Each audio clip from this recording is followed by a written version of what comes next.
Dr. Glen, first topic of our production day.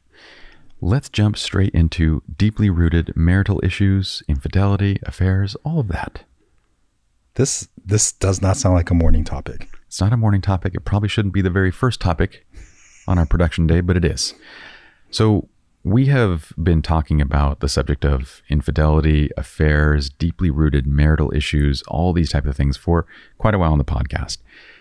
We always kind of say that, none of it is black and white. People want to make things black and white.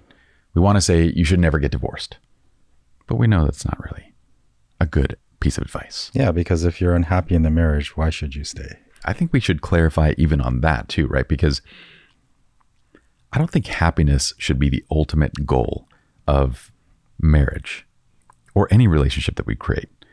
I think it's more so growth, because happiness is this emotion that comes and goes. It's largely dependent on us. We shouldn't be depending on another person to make us happy.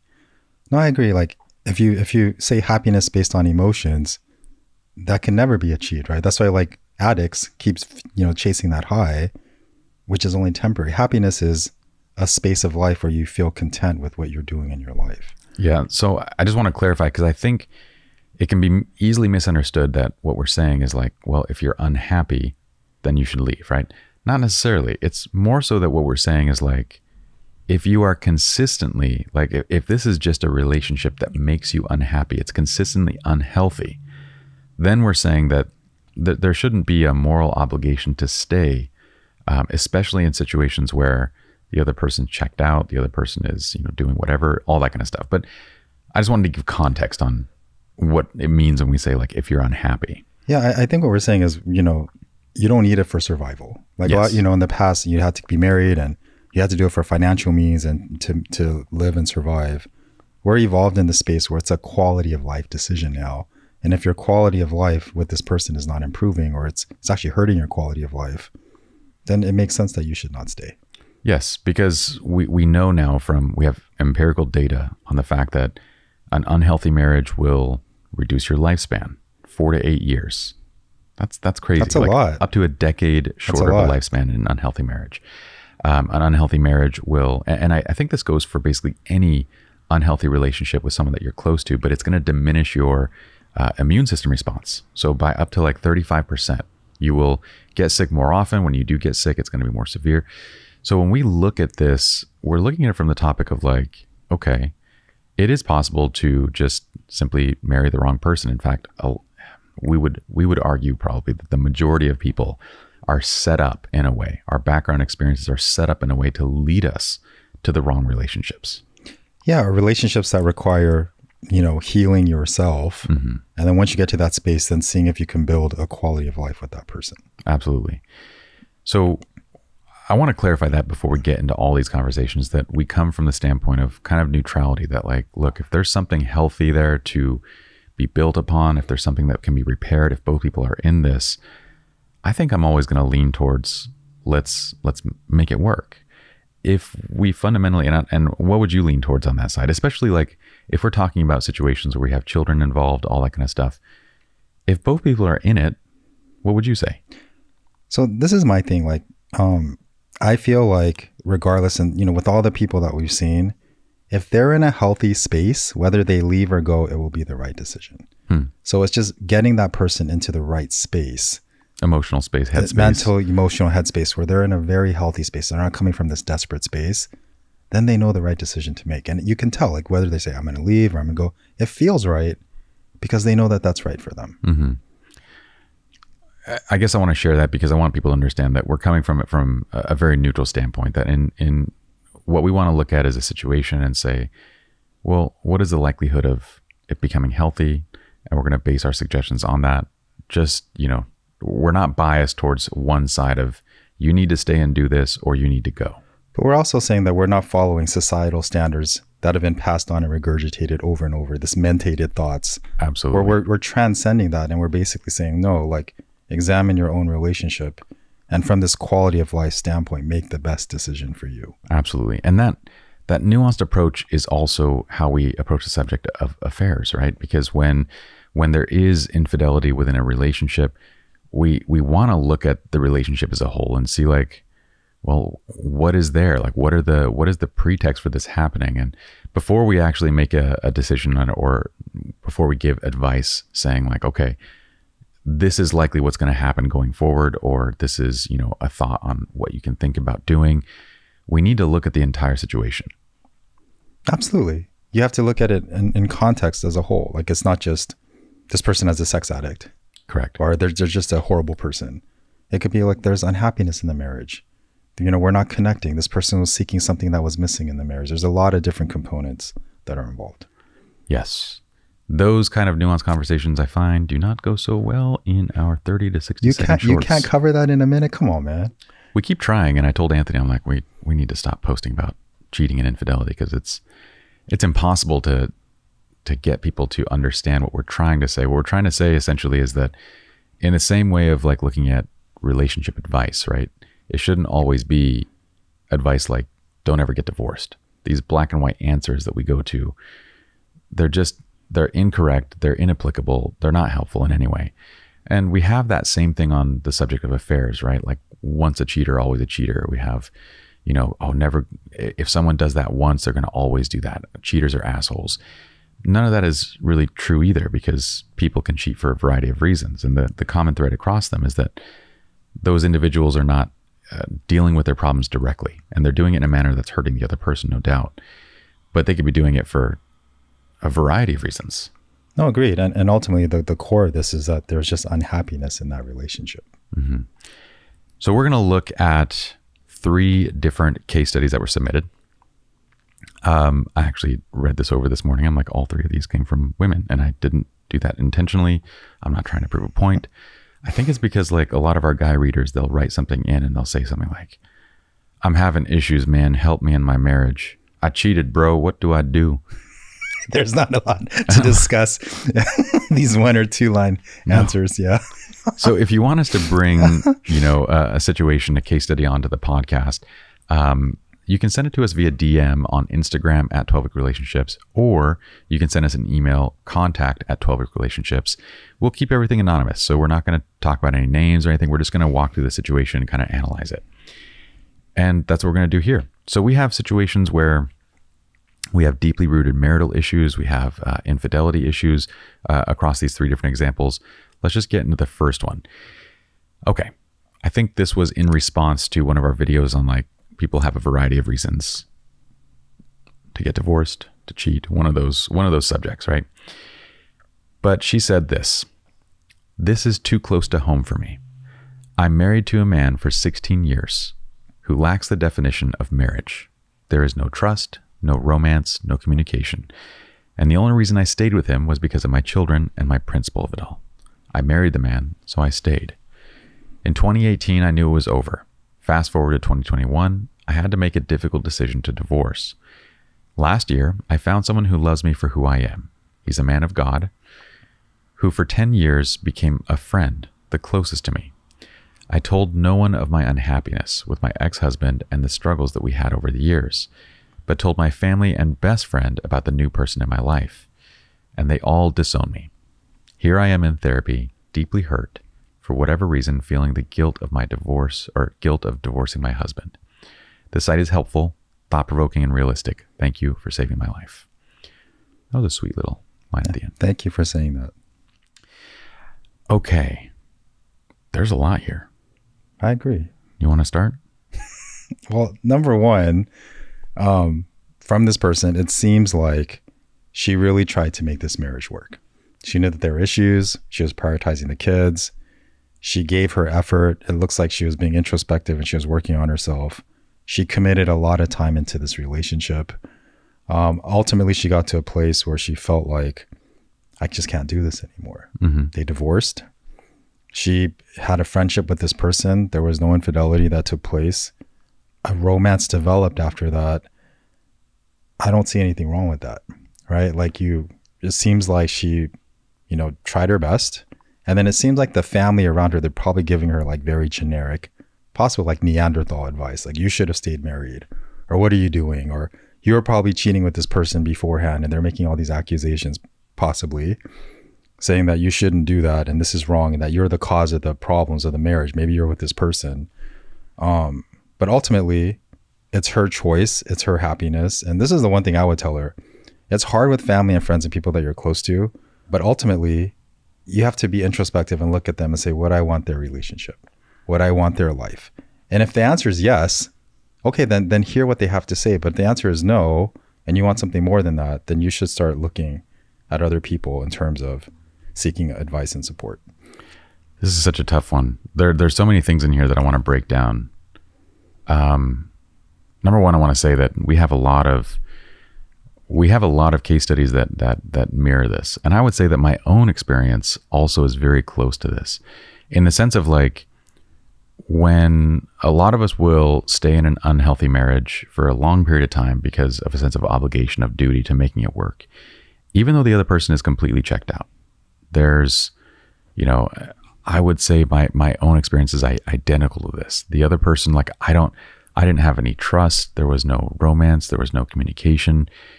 And for me, it was the principle. I married this person. I'm going to stay. We have children. I'm going to make it work. Even before we had children, it was like, I married them. I'm going to stay. Right. And I remember it was very, like personally, it was a very futile thing to try to discuss my marital issues with friends or family. Number one, you kind of don't want to, because you want to, when you're in that place, the more you talk about it, the more it becomes like a reality, right? It kind of, if I share this with my friends who I see, they're going to see my relationship differently. They're going to see my wife or my husband differently. It's going to change things. It changes the community and the friendship dynamic. Correct. So that's one thing that you want to avoid. And then the other thing is like, I don't want to, I guess it's that Instagram mentality of like, I don't want to show the things that are real. I want to show the highlights. And I almost want to will this into existence. It's very common for people in unhealthy marriages to actually be posting all sorts of happy things to their, Facebook threads, their Instagram, because they're kind of willing it into existence. They're kind of, I'm so grateful for this, and I love this, and I'm so grateful for my husband. They'll do this constantly. And so on the one side, we're not only not sharing these things with the people that are closest to us because it's not effective, it's not helpful. The advice that you get, I remember the few times that I did share, I would hear things like, you just got to stay, man. You just got to work it out. That would be like, she's a good woman. I eventually questioned that and I said, what makes you say that? And the answer was, well, she doesn't cheat on you. Yeah. I'm like, so your entire basis of like being good, being worth being a partner is that she doesn't cheat. But let me ask you, like, when you were in that situation, like instinctively something was telling you like, I shouldn't talk to them, right? Yes. Because you like kind of knew that they wouldn't understand what you're going through because you're the only person going through it within that circle. Correct. So when it came down to when I made the decision for myself and then family members and friends started to learn of this, it was the exact same thing. Like I literally had people who called me family that disowned me. Like, we don't want to have anything to do with you. But they didn't even like want to hear the story. They didn't want to hear anything. And then I had other close friends that were just like, you can't do this. This is wrong. And I'm like, you don't even know what's going on. They just make their judgments, right? But this is a common thing though. Like once you have like your friend or family group, and then you have situations that leave that emotional space that they can understand, this is where you start to feel alone, right? Because you're going through it alone. They can't relate. And then you start internalizing that something is wrong with you. And this is where people go back and like, well, okay, I'm going to take that advice and I'm going to try. And you just end up more miserable. Ultimately, it's accepting that they don't understand. This is what I'm going through, and I have to do what is actually best for me. Mm-hmm. And this is the case with this lady. I mean, it seems like she's done her work. You have people that I'm sure that they care about her, but they're just not in the emotional space to understand what she's going. She would need to talk to someone that's in a similar vein where they're leaving a marriage. They tried their best. They're transitioning and moving on and getting that validation and understanding where they know that this person understands what they're going through, instead of trying to go back to your loved ones and staying in this contained space, trying to get them to understand. That's never going to happen. Yeah, it's incredibly unfortunate how that works. oftentimes the people closest to you are not going to be your supporters in this situation. They're going to be the exact opposite. They're going to cause you more pain. They're going to, gaslight you. They're going to do all sorts of things to make you think that this is your fault. Because they can't conceptualize it because they're in this contained emotional space. You're outgrowing.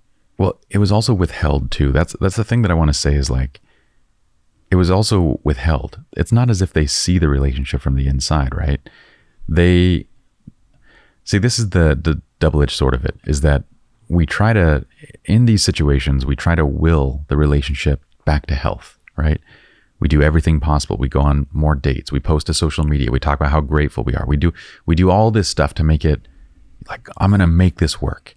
From the outside, it looks like everything is great. It looks like you're healthy. It looks like you're having a good time. You're making memories. So when the bomb is dropped and you go, no, this was all a lie. This is not what it is. Nobody can understand that because all they can see from their perspective, and I'm not justifying it. I'm just saying, like, from the perspective of close friends and family members, all they have seen were the positive things that you've been doing and talking about. Agreed. But I also feel like in that example where like you're trying to put up this front, I feel like the people in your friend circle and family circle do the same fronting too. True. And so when they're triggered and then they're giving you this kind of nasty response, they're in their own form of denial because they're not acknowledging, I'm sure that they have relationship problems that they're not addressing either. 1000%. Every one of them is kind of like... It's a cyclical thing, right? So you're triggering them by leaving and because it's triggering their issues that they need to deal with too. Correct. It threatens it does a number of things. When you get divorced, it threatens other people's belief sets. Well, I just believe that you shouldn't be doing this. And for some reason, because I get divorced, it makes them feel less sure about their decisions, right? So it can threaten their beliefs. It can threaten the relationship dynamic where it's like, I don't want you to do that because then it changes my relationship with you guys. It's like a very selfish thing. It's a number of reasons that are happening. And one of the huge ones is that they often have their own issues that they're just in denial of. But I think, and this is, it's kind of, I'm not saying it's for everyone, but a lot of relationships that are perceived as close, they're just based on this falsehood of, like you mentioned, like Instagram posts and this pretend that everything is okay. And we all pretend together. Absolutely. And then that's the actual bond. And then we keep our pain secret and you just kind of swallow it. Like that's not real friendship or connection at all. And then I think like in these moments where like it leaves that space, the truth becomes revealed. And then how people respond in your life. So like with her, she's dealing with it honestly. She's trying to be, forthright about it. She's moving on with her life. These people are being triggered. It's taking away the facade of that, we're this family in this group together. And everyone's having their own reactions. And it's just breaking all the BS. 100%. But if you grew up in a religious environment, that is a lot of the relationships that Like in a religious environment, everybody's putting on the show, right? Yeah, there's a lot of BS involved, like religious, even cultural things. And there's a lot of BS. There's a lot of shows that had to be put on within my own family dynamics. And Correct. Even like in churches when I went, there's a lot of it was based on pretending. Yeah. And the relationships that are had you think are friendships, but they're very surface level. Like they're not deep. They're not. Anyway, going back to this, there's that. So you can't, I would say you shouldn't expect them to understand. And you should almost expect, the safer expectation is that it will be unusual that they stick around, that they listen, that they're understanding of that. The expectation should be that they won't, because it's a safer expectation. But instead of being hurt, it's just, that's as much as they can understand. That's the emotional space that they're in. Correct. And then giving yourself grace and saying like, look, I'm actually outgrowing them. I have a greater perspective. And when she's saying that, we're saving her life, she's actually saving her own life. For sure. Her choices are leading her to actually build a happier life beyond the people around her. For sure. So expect, and that's what I'm saying by expectation, right? We're generally let down and we're hurt because we expect them to respond in a way that they don't. So I'm saying expect them to not be understanding. They don't understand. You're actually differentiating yourself and growing faster than them. Correct. Beyond them. Another thing that I wanted to address in this was the idea of like staying because of children and because of principle. This never works. Never. It just, when you're in a relationship with someone where there's no trust, no respect, no romance, no communication, when one person is checked out, staying for the children and for the principle of it, it's just a matter of time. Eventually, enough time will pass. For me, it was 14 years. For her, it was 16 years. It does not work. Eventually, enough time will pass. And that's really the only dictator. How much time can you bear? How long can you delay this? How long can you delay it? Yeah. And what's unfortunate too is that it's often like a snowball effect, right? Because the longer you delay it, the more this snowball builds up and gains momentum. And when the divorce comes, it's even more wreckage. It's this thing that is built and grown into children and businesses and homes and finances and all these things that have to be pulled apart. I wish more than anything, the one thing from my religious experience that I wish was just different was staying because of principle and the children. It needs to be that we stay in a relationship where there's mutual commitment.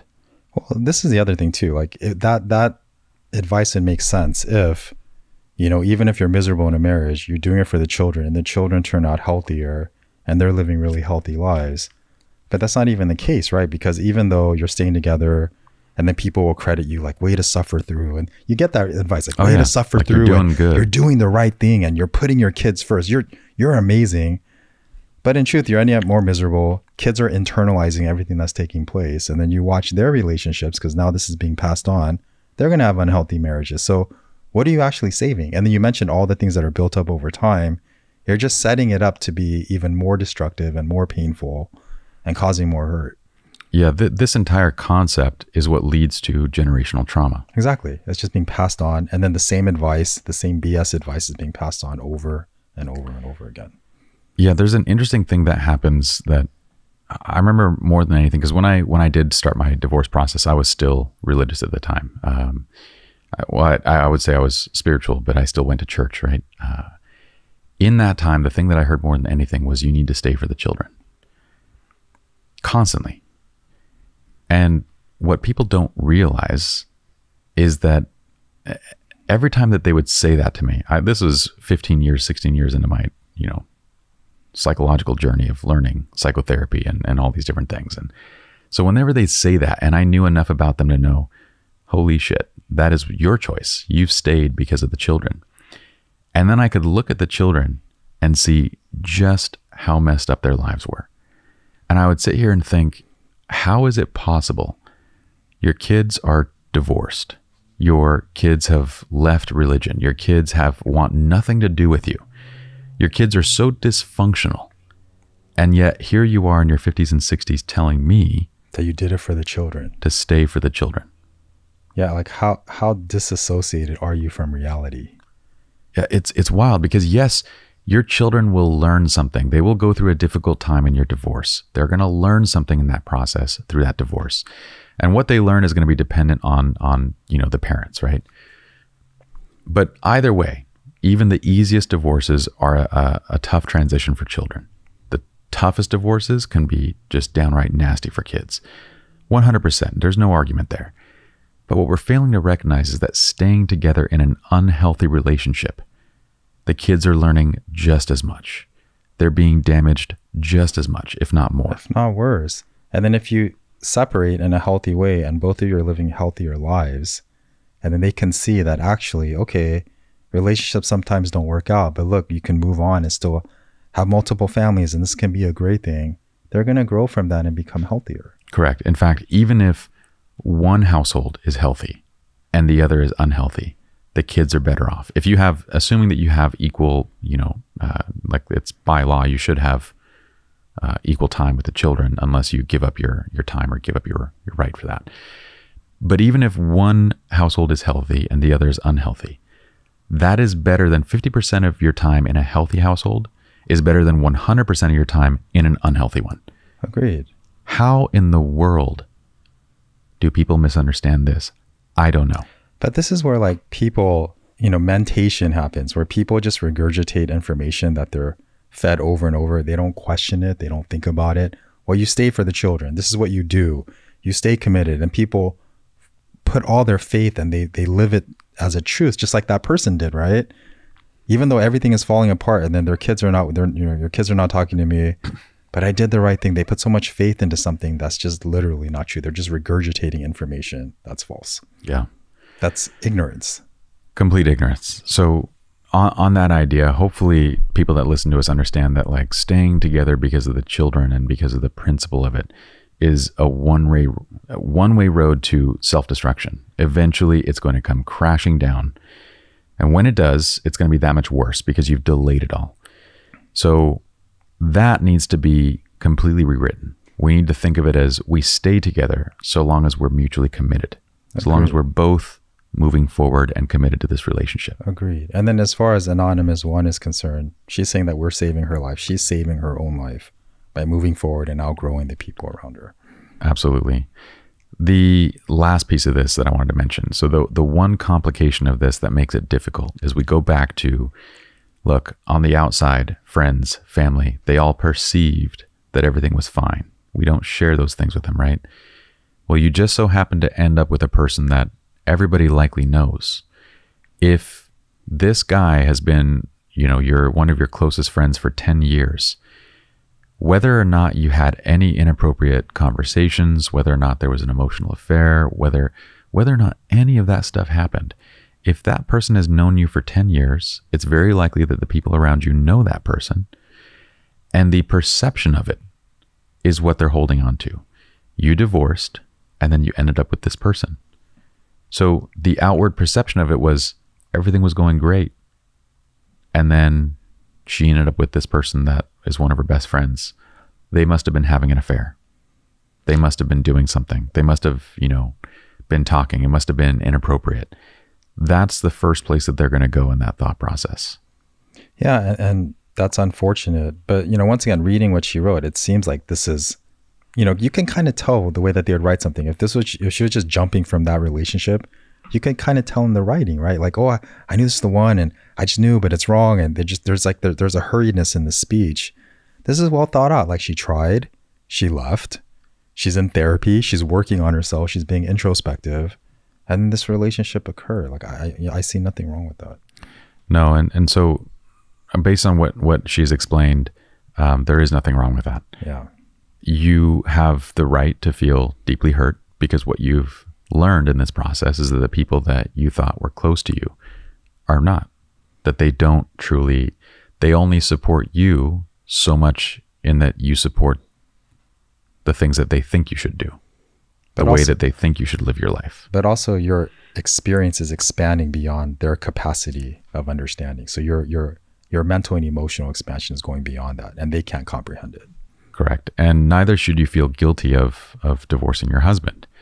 From what you have described and what's going on here, the only thing that you should feel guilty of is not loving yourself enough to do that much, much sooner. Yeah. Which I think once you've learned that lesson, then you realize, like, I'm not going to put myself through that anymore. Yeah. And give yourself space to mourn the divorce and the loss of that relationship. Give yourself space and grace to figure out what you want moving forward, and then give this relationship a chance. Yeah. Yeah. And you're going to probably need to mourn a lot of the relationships around you. Yeah. There's a lot of undoing that needs to be done. Mm-hmm. So, and then we're going to cover the newsletter. Oh, yeah.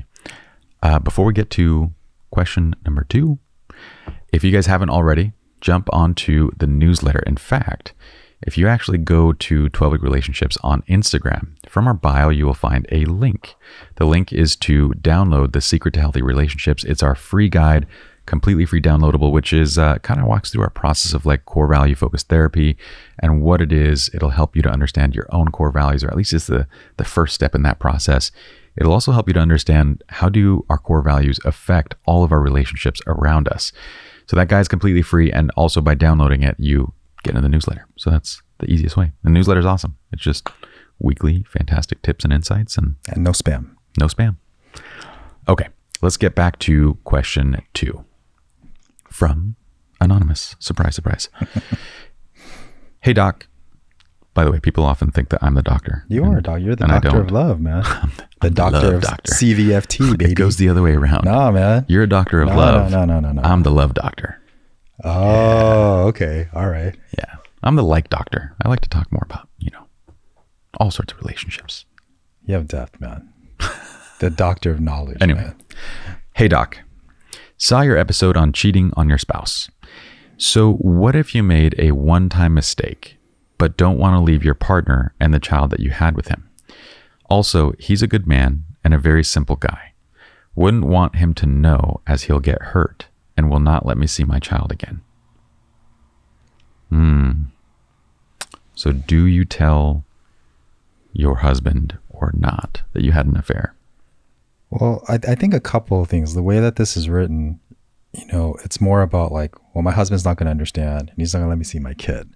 Mm-hmm. Right. So it's more consequence based about what you're going to lose. Mm-hmm. Right. And then the explanation that he's a simple man, which is why I don't want to tell him. I mean, it just seems like you're just afraid of losing the relationship. Yeah. There's a lot here to unpack. I mean, I think, I think for this person is like before, like, okay, of course you're afraid of the consequences of what might take place, but it's understanding why you made the choice that you made. Mm-hmm. Why did you cheat? What was the reasons that you did that? So maybe the lowest hanging fruit here is not wanting to tell him because he won't let me see my child again, right? If you're anywhere with a decent legal system, that's not possible. Like if you're in the United States, someone can't withhold, the child just because you had an affair or whatever it is. If you are a parent, and again, I'm not speaking of like third world places where there's not good legal systems. I'm thinking of like United States, Europe, like places where there's established understandings of marriage and divorce and whatnot. That in most of these places, when there's a divorce, regardless of what happens, both parents get equal rights in terms of like time with the children. And if you're in a no fault state, right? Yeah. So that side is not necessarily accurate, and you should probably consult with a local divorce lawyer on that. But just to understand that. Wouldn't want him to know as he'll get hurt. See, this part, he's a good man and a very simple guy. I wouldn't want him to know as I feel like if we were talking to, and I don't want to put words in like Esther Perel's mouth because, that wouldn't be accurate. But I do feel like there are a lot of people who would say, like, if you're in this situation, and I was thinking of Esther Perel, that the advice might be, yeah, you shouldn't say it. If this was a one-time mistake, you just live with that secret and you continue the relationship, because it's selfish to, get this off your chest. It's selfish to share that because, you're going to hurt the other person. And if you're committed to this and you're going to stay, then why share? This is where, I'm not saying I agree with that, by the way. No. I get the premise, but to me, it takes a tone of like, better. You're actually more emotionally healthy than the partner that you're with. For sure. So it's taking that assumption that I made this mistake, but I'm not telling you because I'm doing what's best for you because you're not going to be able to handle it. Yeah. Comes off a bit narcissistic, right? It's a little bit narcissistic. It's a little bit arrogant. And then to me, it's kind of dismissing and giving yourself, like, okay, yeah, this is why I'm not going to say it, versus like, well, no, like you did it. And then if you respect your partner, they deserve, at least in my opinion, they deserve the right to know and to make the decision that they're going to make. And, whatever your reasons are, like if you can do it in a healthy space, then you can explain your reasons and they have the choice to make that decision. Mm-hmm. I mean, I guess to me, like the only way that would make sense is, okay, let's say you and I are married, right? And then you have like some severe trauma. You just came back from the war. And then I cheat and I tell you about the cheating. I would probably not want to tell you with all your trauma symptoms and then add to the trauma. Okay, like I guess in that scenario, like I am protecting your mental health and I'm protecting you in that way. But if it's in general, just like our relationship and there's no major like, trauma issues or like mental health issues that are taking place, and it's just because I feel like, this is going to devastate you. I don't think that that's grounds to not share. I agree. And if I were to speak from a personal standpoint, I'd want to know. I'd want to know if you or Are you my husband? Yeah, let's do it. I'd want to know if you cheated on me, whether or not you think I'm a simple man. But look, the other thing that I wanted to say here was this, is like, the way that this is written to me points to hundreds of case studies that fall along these lines of, you got married to somebody because of the way that they made you feel. You were feeling your own emotional wounds, your own emotional pains with this relationship. This person made you feel safe. They made you feel confident. They made you feel loved. But it's not necessarily someone that shares your values. It's not necessarily someone that you really respect and admire. It's not someone that you're truly in love with. You're in love with the way that they made you feel. So you get married and you have a child, and you begin to see them for what they are, a good man, but a very simple man. This isn't the person that I would necessarily want to be with. They don't have the emotional depth that I want. They don't have, but that's the thing, is that you weren't marrying them for those things. You weren't with them for those things. You were with them because they made you feel good about yourself. This is the difference between being in love with someone or being in love with the way they make you feel. So this often gets us to a place where we're not emotionally fulfilled. We're not connected. So I step out of the relationship. And it's also what would lead me to say, he's a good man. I don't want to hurt him. He's a simple man. And to potentially withhold that, when I know in reality, this is not a fulfilling relationship. This is not what I want. But it was what I needed at the time because of that pain. No, I agree. But also the other thing too is like, the assumption here is that I'm really, in general, really, really healthy. And then my partner is not. And therefore, this is why, like, I'm doing this for both of us. And that's said a lot. Like with the clients that we have, the person that's like, they really emphasize like communicating verbally and then having this person be the therapist and process emotions. They believe that they are so emotionally healthy. And the person that's like overwhelmed by that person, you have no emotional health there. You're just a simpleton. And then when you actually like break the couple down, this person has a lot of depth. They just do things in different ways. They're more activity based, or the way that they approach their life. There's a lot of emotions expressed, but they just don't have the space to do it within that lens. And it gets, they're like, oh, you're just a simpleton. It's very dismissive. And then it's lacking the insight on yourself. Like, you chose this partner. So therefore there's qualities about you that you have about yourself that you need to address, versus taking this assumption that I'm healthy and I just made a mistake and you're just a simpleton. That's a very dismissive approach to me. I agree. And I think we're saying the same thing, is that in these situations, it's the person that is writing and thinking this that is the more unhealthy of the two. Because we need to recognize that you chose this person. We need to recognize that at the time you were in love with the way that this person made you feel, not in love with that person. That is the classic identifier of like unhealth, right?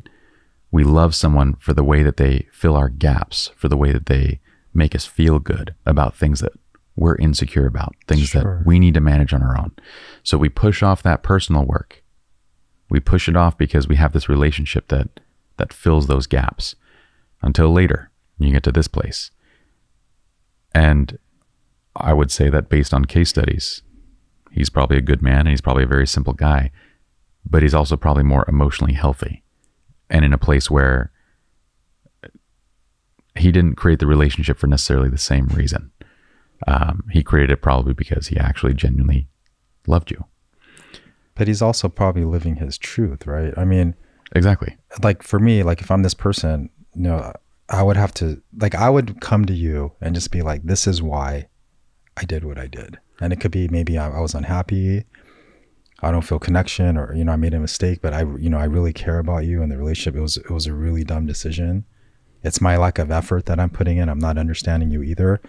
Like if the approach here is you're going to use this in a healthy space to make yourself and move yourself in a healthier space, then you're giving the opportunity for your partner to do the same. Yeah. But I just feel like things catch up to you. Like they always come back to you at some point. And, you could dismiss this off, but it's going to come back in some way. I agree. If you're seeing the situation like this and you choose not to say anything, it's very likely you're just going to continue having affairs. That is more often than not exactly what's going to happen, until the point where you just are sick and tired of it and say, I'm done. And again, at that point, the snowball has grown and it's become this massive thing, and it's going to cause even more damage and wreckage at that point.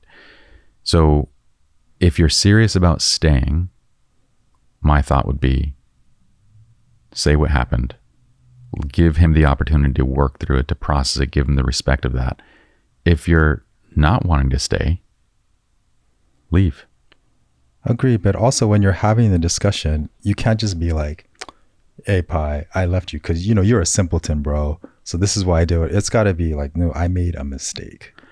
This is what I did. I'm not trying to judge. And then have the conversation from the space of you're taking ownership for your choices. I'm sharing my unhappiness in the relationship. And then I'm giving you space to respond versus convincing you or trying to put you in your place. Like, you're just a simpleton. Oh, for sure. That is not a space to hold a conversation. That's not even a conversation at that point. But here's the thing is that in my opinion, this is my take on it.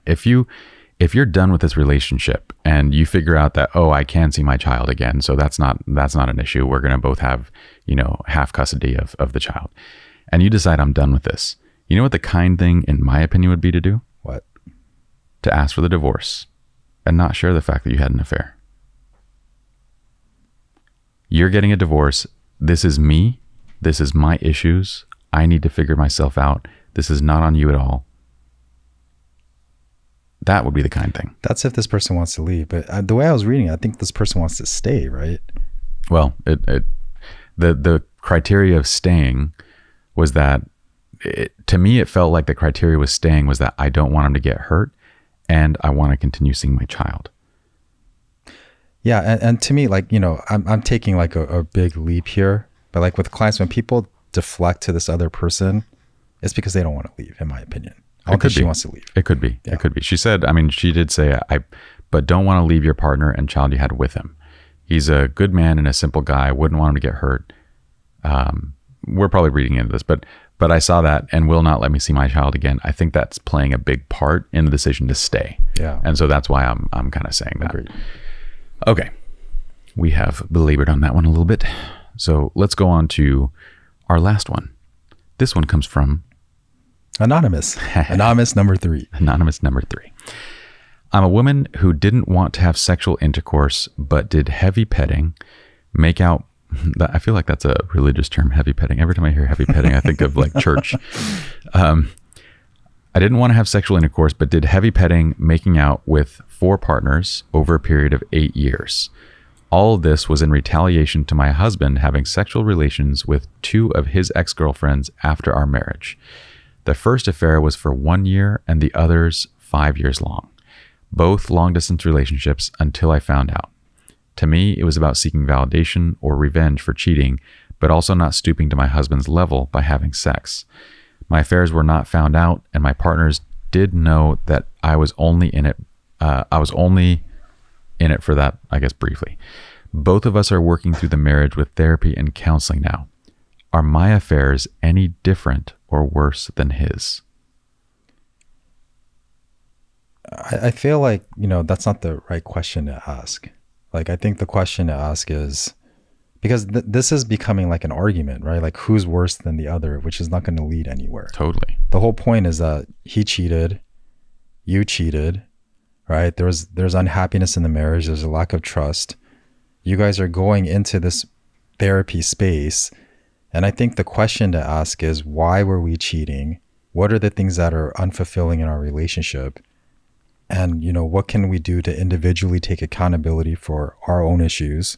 What are the couples things that we need to work on? And is this something that's sustainable moving forward?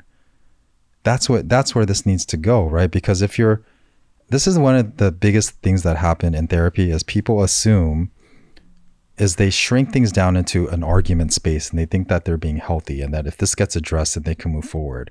This is just being shrunken down into something smaller when this relationship, there's so many expanded issues that need to be addressed. There are a lot. I would say right off the top, the biggest issue that I see on both sides is this emotional maturity or the lack thereof. There's an interesting line in here that is this line of like, all this was in retaliation, right? Generally, we tend to retaliate from a standpoint of like superiority and from like, how dare you do this to me, and I'm going to do this back to you. But there's no desire there to like reconcile or actually understand. It's just simply eye for an eye. You hurt me, I'm going to hurt you. But then it goes down to me, it was about seeking validation or revenge for cheating, but also not stooping to my husband's level. Agreed. So there's a clear lack of respect and regard in that statement right there, stooping to my husband's level. And also a delineation of like your superiority because you didn't have sex. Look, I'm going to answer that question of like, are my affairs any different, worse than his? No, it's the exact same. Doesn't matter whether it was 2, whether it was 4, doesn't matter whether you're heavy petting, just making out, or actual sex. It's the same. And you're taking someone's bad behavior and you're responding to it with bad behavior. But in the way that this is written, there's a certain perception of like, he's at a lower level and I'm up here. But also, this is, okay, so, I think this is going to be another one of our topics, but the assumption here is that you're healthier. The assumption here is that what you're doing is less. And her approach is not actually trying to make the relationship better. It's to prove a point. Like, this is how I'm reading it. And this is, I've seen this once again in all of our clients, a lot of the couples. She's coming in with the approach, with the question, like, this, if his is worse, when we go to therapy and we're having these sessions, you need to change. You need to be accountable for what you did to me. And then when I feel emotionally satisfied and it feels fair that you've made it up to me, then we can move forward. And that's what I'm kind of reading from what she's saying, right? That's never going to happen. And that's never a healthy space to make a relationship work. You're just stewing in your pain. You're not taking accountability, and no one's going to want to stay in those conditions, and nothing healthy is going to come out of it. Oh, I'm on board with everything that you're saying. And I'm also, I fully agree that they should be going into counseling looking at questions like, why did each of us choose this? Yeah. Why did you do that? Like, and he should be asking of myself, why did I do this? And she should be thinking, why would I retaliate? Why would I have the desire to retaliate? Those are, what I'm trying to point out is that there's this clear delineation in her mind as this is written up, as if this person's actions are worse than my actions. Tit for tat. And then I did it a little bit lower than yours, so mine is okay. Exactly. And what I'm trying to say is you're both equally unhealthy. If not equally, either way, you're both very unhealthy. It doesn't really matter who's worse. It matters, why did you guys choose this relationship in the first place? Why did the first person step out? Why did the second person respond to that stepping out with more stepping out? See, a healthy person in that dynamic would say, as soon as the first thing happened and it was revealed, a healthy person would go, okay, we need to figure out why you did that. And if this is still something that we're going to work on, or just say, I'm done. A healthy person would say, I'm done. But it's one of those two things. Either we need to address this and deal with this directly, or I'm done. It's not, I'm going to stay and retaliate. And this is the thing. Let's play this out. Let's say that, okay, like I'm her and you're the other person, and I win the argument. Mine is less than yours and yours is way worse. We're still in this unhealthy space where nothing is going to get resolved anyway. So even though I win the argument, we both lose because we're just going down this cycle of misery and resentment. For sure. It will never change anything. We also know firsthand that there is no, you're giving a hypothetical that literally doesn't exist. There is no winning of the argument, because what usually happens, if that argument were to be won, you're 1000% right.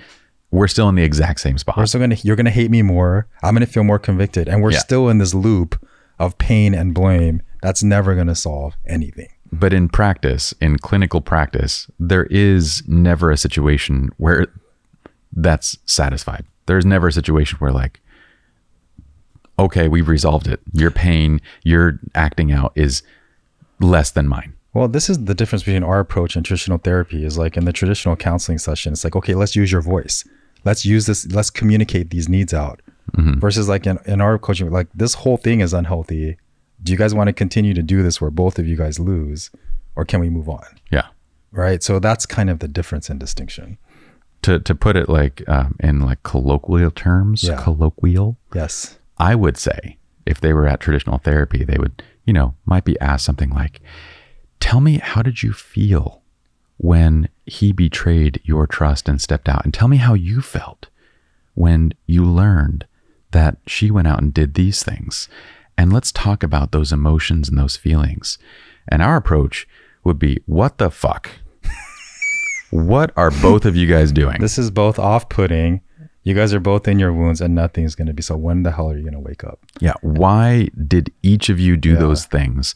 Because that's the core issue that we need to address, because that's not a healthy way to approach any problem. Why was that the choice instead of actually sitting down and saying, hey, I don't feel close to you anymore? Like the guy should have sat down. I don't feel close to you anymore. And I want to know why that is, because I don't want to go and make a bad decision and I want to work on this. That would have been the healthy. What was the reason that we went this other direction? Exactly. Individual accountability, couples problems, and then what are we going to do moving forward? Correct. Yes, I agree with you. Fist bump. Fist bump, man. All right. Yeah. We generally mostly For the most part, we agree, yeah. Except when we talk about like, I don't know, Andrew Tate. Oh, yeah. Well, I mean, we agreed on that too. Yeah. I'm just trying to rally your feathers right now. That's all good, man. It's still too early, man. It's still too early. Give me an hour. You didn't really respond to that. Give me an hour of the coffee, whatever, man. The only subject that we actually have ever disagreed on to this day is Jordan Peterson. Yeah. That whole topic that got me fired. I was like, dude, what the hell is this, man? I felt like I was in another universe. Like, am I hearing this wrong? But anyway. All right. We hope you all enjoyed this episode. I'm going to mention it one more time. We have a downloadable free guide, which you guys can get. I also believe it's on the website. If you go to 12weekrelationships.com/the secrets guide, we'll actually link it up. So if you're watching the video, you can just look at the link below the video. If you guys are listening to this on iTunes, honestly, the best place is just go to 12-week relationships on Instagram. So you can just find us at that hashtag. Inside of our bio are links to everything, including coaching, all that, plus our downloadable guide, which will automatically put you guys in the newsletter too. Plus, you're going to love the guide. We've been getting tons of responses from the guide. People have been really enjoying it. So if you guys enjoy the guide, write us an email back. Tell us what you think about it. Yeah, there's a lot of hard work and effort put into it. Absolutely. And as always, we would very much appreciate if you guys have 30 seconds to jump on iTunes, leave a positive review for 12-week relationships. 5 stars would be nice. Yeah, I was going to say, or -1, 2, that's fair. Yeah, we had the one. We had one. Yeah. I'm still hoping that one day they change it, but who knows? We'll see how it goes, man. All right, guys. See y'all.